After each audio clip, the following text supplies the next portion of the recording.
Schools of banking বাংলাদেশের weekly banking and finance নিউজে আপনাদের স্বাগত।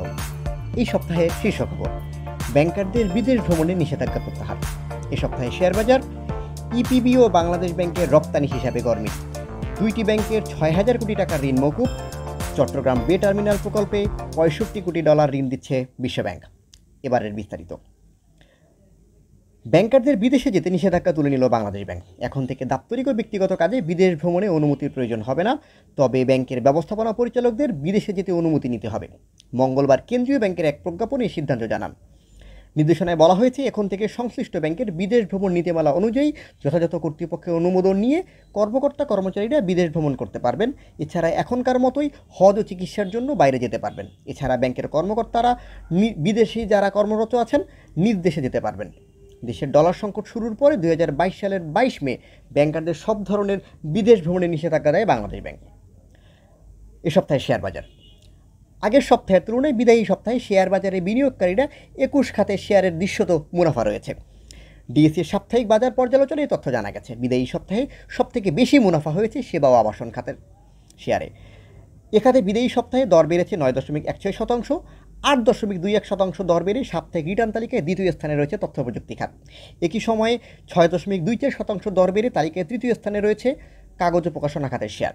4 কর্মদিবসের প্রধান শেয়ার বাজার ঢাকা স্টক এক্সচেঞ্জ ডিএসসিতে লেনদেনে অংশ নিয়েছে 412টি প্রতিষ্ঠান। এর মধ্যে 329টি প্রতিষ্ঠানের দর বেড়েছে, 40টির দর কমেছে, 24টির দর অপরিবর্তিত ছিল এবং 19টির লেনদেন হয়নি।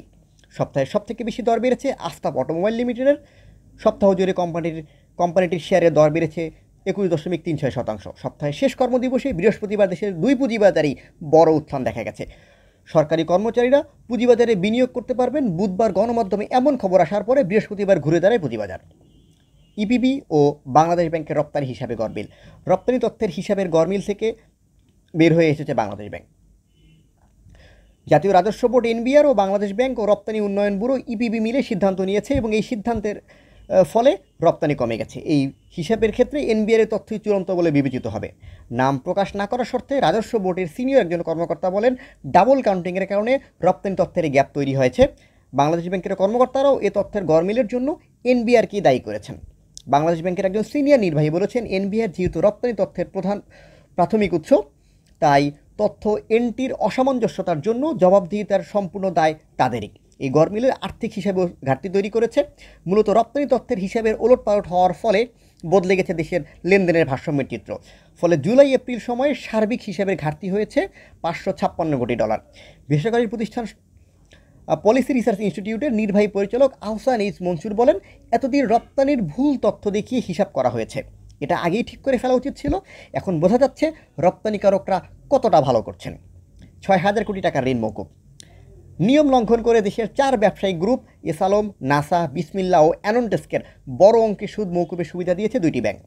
এ সকল গ্রুপের $14,386 কোটি ঋণের বিপরীতে 6,497 কোটি টাকা মওকুফ করা হয়েছে। কেন্দ্রীয় ব্যাংকের নিয়ম অনুযায়ী ঋণ গ্রহীতার মৃত্যু, প্রাকৃতিক দুর্যোগ, মহামারী, মরক, নদী ভাঙন, দুর্দশাজনিত কারণ বা বন্ধ প্রকল্পে আংশিক বা সম্পূর্ণ সুদ মওকুফ করা যাবে। এদিকে ব্যাংক খাতে গত 3 বছরে সব মিলিয়ে 8,800 কোটি টাকা সুদ মওকুফ করা হয়েছে। তবে এসালম গ্রুপ ও নাসা গ্রুপের কারখানা সচল ও প্রাকৃতিক কোনো দুর্ঘটনা না ঘটলেও আয় খাত বিকলন করে সুদ মওকুফ করে ব্যাংক। বাংলাদেশ ব্যাংকের বিশেষ অনুমোদন নিয়ে এ সুবিধা দেওয়া হয়।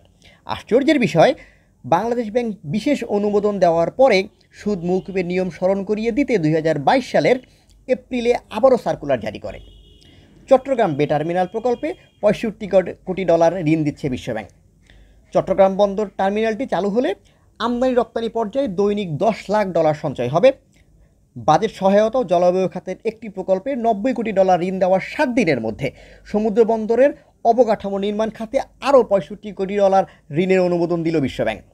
সপ্তাহটি গত শুক্রবারে পর্ষদ সভায় ঋণের এই অর্থ অনুমোদন দেওয়া হয়।